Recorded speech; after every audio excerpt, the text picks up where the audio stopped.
আমাদের কেন করা উচিত? নৃত্য ভগবানের অত্যন্ত প্রিয় জিনিস। তাই যদি না হতো তাহলে প্রত্যেকটা মন্দিরে, প্রত্যেকটা পূজার মধ্যে আরতির প্রচলন থাকতো না। সেই যে ঠাকুরমশাই আরতি করেন, তিনি তো শেখেননি। সব ঠাকুরমশাইরা আরতি করতে জানেন না, তবুও শরীরের অঙ্গকে ভঙ্গিমার মাধ্যম দিয়ে ধুনুচি দেখায়, প্রদীপ দেখায়, শঙ্খ দেখায়, পাখা দেখায়, চামড় দেখায়। তো আমরা আজকে যে শিখতে যাচ্ছি নৃত্য, সেই নৃত্য কথাটির মানে আমাদের আগে জানা উচিত। নৃত্য হচ্ছে সুর, তাল, লয়, ছন্দের সঙ্গে আমাদের অঙ্গের ভঙ্গিমা, সেটা সভ্যতা এবং শৃঙ্খলার মধ্যে তাকেই আমরা বলবো নৃত্য। সেটা কবিতা হতে পারে, সেটা গান হতে পারে। তো সেই নৃত্য আজকে যে আমরা গান নাচ শিখবো, আমরা প্রত্যেকেই আমরা বয়স, মানে আমাদের নাচের বয়সের সময়টা আমাদের পেরিয়ে গেছে। তবুও তোমাদের এত আগ্রহ আমাকে দেখে আমারও ভীষণ ভালো লাগলো। তোমরা আমাকে 2 মাস থেকে বলে যাচ্ছ, বিশেষ করে রুমা, বিশেষ করে পূজা চৌধুরী। আমি প্রত্যেকে একটু পরিচয় করিয়ে নিই। তোমার নাম বলো? পূজা চৌধুরী। পূজা চৌধুরী। একটু জোরে বলবা। বিনা সাহা। খুশি রায় চৌধুরী। মালবিকা দাস। সুজাতা সাহা। শঙ্করী সাহা।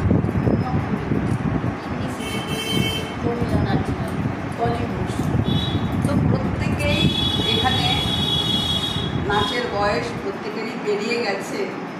যদি আমি পারি, আমার বক্তব্য হচ্ছে, যদি আমি পারি, চেষ্টা করতে পারি, তাহলে এরাও চেষ্টা করতে পারে। আমি আলিপুরদুয়ার রুদ্রাক্ষ একাডেমির দেবজয়া ম্যাডামের ছাত্রী। আমি সেখানে কত্থক নৃত্য করি এবং বিগত আমাদের আলিপুরদুয়ারের ভাস্কর রায় চৌধুরী মহাশয়ের আন্ডারে আমি চণ্ডীগড় থেকে রবীন্দ্র নৃত্যের 3rd ইয়ার পর্যন্ত করেছি। সর্বপ্রথমে আমার বাপের বাড়িতে দুর্গাপূজা হতো, কালী পূজা হতো। সেখানে বাবা আমাদেরকে আরতি করাতো। ছোটোবেলা থেকে ধুনুচি নৃত্য করতাম। তো আমি আজকে এদেরকে প্রথম দিনে আমি ধুনুচি নৃত্য করাবো এবং ছোট ছোট টিপস, যেমন আমি একটা দেখাচ্ছি।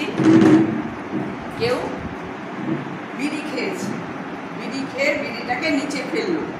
সেটা আমরা নিশ্চয়ই নেভাতে জানি, ছোটোবেলা থেকে দেখেছি।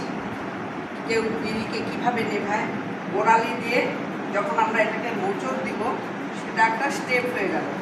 এরকম সবাই দেখো, বিড়িটাকে কেউ ফেলেছে, সেটাকে আমরা মোচড় দেব, হয়ে গেল একটা স্টেপ।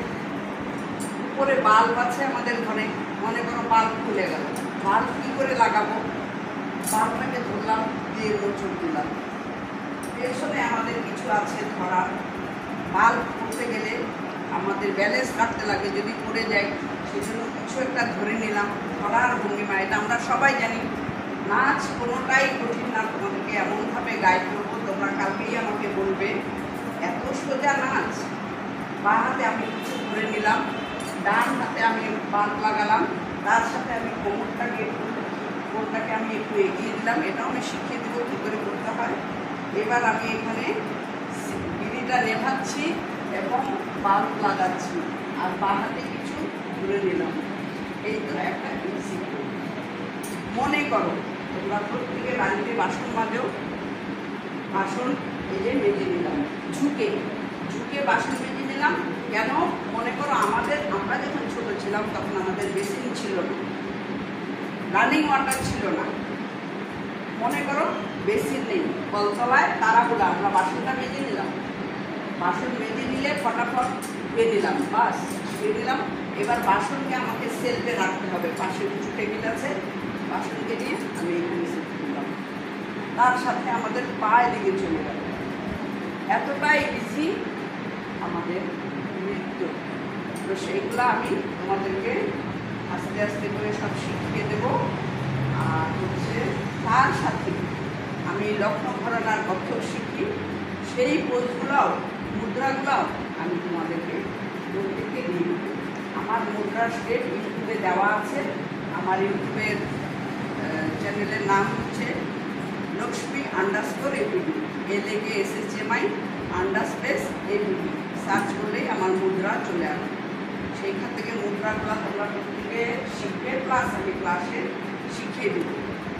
এইবার প্রশ্ন হচ্ছে, কেউ বলতে পারো যে ইউটিউবেই তো সব পাওয়া যায়, যদি ইউটিউব দিয়ে সব হয়ে যেত, আমার ছেলে যে প্রফেসর হয়েছে, মেডিকেল প্রফেসর, একজন সফটওয়্যার ইঞ্জিনিয়ার, ইউটিউব দেখে হতে পারতো, কেন তাকে আমাকে কলেজে অ্যাডমিশন করাতে হলো? কেন এতগুলো প্রশিক্ষণের দরকার, শিক্ষা কেন্দ্রের দরকার ছিল না? ইউটিউব দেখে হতে পারতো। সবাইটা পারে না, সবাইটা পারে না। সেই জায়গাটায় গাইড করার জন্য আমাদের একটা বিদ্যালয়ের দরকার হয়। এটা আমার নাচের স্কুল। এটা হচ্ছে আমাদের সিনিয়র দিদি চিকুদি আমাকে দীর্ঘদিন থেকে বলেছে, তুমি এদের নাচ শেখাবে, গান শেখাবে। আমি দিদির কথা ফেলতে পারিনি।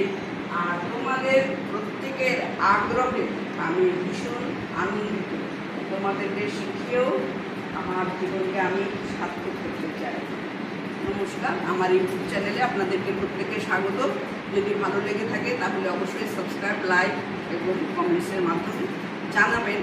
আর ভুল ত্রুটি যদি হয়ে থাকে সেটাও আমাকে কমেন্টস করে শুধরে দেবেন আপনারা। নমস্কার। 4 আর যেদিকে যাবে আমাদের চোখটাও সেদিকে যাবে। তারপরে আমরা ধনুচিটাকে হাতের তালায় নিব, হাতের তালায় বসিয়ে দিলাম, দিয়ে বা হাতটা আমরা এখানে ধরলাম, দিয়ে এবার আস্তে আস্তে 4 কাউন্ট করতে করতে আমরা উঠে দাঁড়াবো। 1 2 3 4। এবার কোমরে হাতটা দিয়ে দাও। হাত আমরা এভাবেও দিতে পারি, এভাবেও দিতে পারি, কিন্তু এভাবে দিলে সুন্দর লাগে দেখতে। হ্যাঁ, এভাবে দিলে 1 2 1 2 1 2 1 2। এটা হয়ে গেল 4 বার। যে কোনো পোজ কাউন্টিং রাখবা, সবাই 4 করে করবা, তাহলে গ্রুপ আছে, তোমাদের মিস্টেক হবে না, ভালো লাগবে দেখতে। হ্যাঁ, এক একজন এক এক রকম গেলে তো ভালো লাগে না। এবার ধনুচিটাকে এবার এইভাবে দিয়ে এবার বা হাত থেকে এভাবে দাও। ধনুচিটা দিয়ে 1 2 3 4। এটা হয়ে গেল। এবার বা হাতে ধনুচি নাও, বা হাতে ধনুচি নাও। এবার ডান হাত, এই যে ডান হাত, এই যে পাইটা আসবে, আমরা এটা আসবে। হ্যাঁ হ্যাঁ, 3 4। এটা হয়ে গেল, 4 হয়ে গেল। এইবার ধনুচিকে নিয়ে 1 ডান পাশে, সবসময় ডান পাশে আগে যাবে। 1 এটার সাথে পাটা ঘুরে দিয়ে হ্যাঁ, এই যে 1 ডান পাশে, 1 ডান পাশে, সবাই প্রত্যেকে ডান পাশে নাও। এক একজন এক এক দিকে না, বাদিক থেকে ডান পাশে, বাদিক থেকে ডান পাশে, ডান দিকে নাও। এই সাইড থেকে এই দিকে আর পাটা উঠা। আমরা যোগাতে সব ডান হাত দিয়ে করি। হ্যাঁ, 1 আবার 2 আবার 3 আবার 4। এইবার ধনুচি, আরেকটা স্টেপ। ধনুচিকে এবার বা হাতে নিয়ে কোমরে বসাও। বাবা পড়ে যাবে না? না, কোমরে এটা হাতের ধরা থাকবে, ধনুচি ধরা দিয়ে দেবে। আচ্ছা, ধনুচি আমাদের ধরাই থাকবে কোমরে। হ্যাঁ, দিয়ে এবার ফুল তোলো। ধনুচি যেরকম আমরা ফুল তুলি এরকম করে একসাথে একসাথে একসাথে 1 1 হ্যাঁ 2 3 4 5। তারপর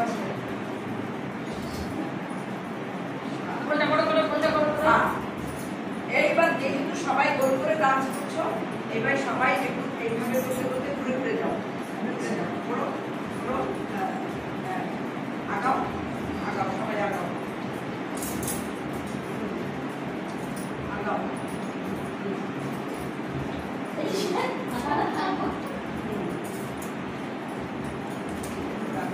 যখন একটা রাউন্ড কমপ্লিট হয়ে যাবে, যার যার জায়গায় যখন শেষে চলে আসবে সেই জায়গাতেই 2 বার 4 বার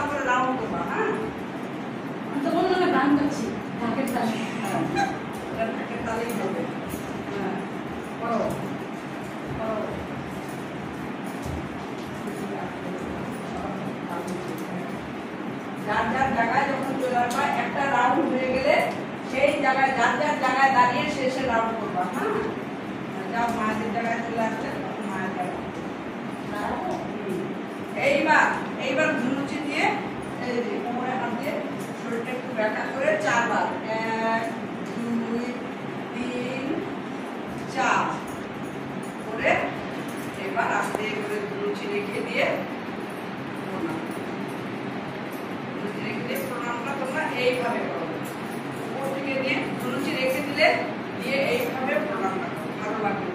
দিদি বলছি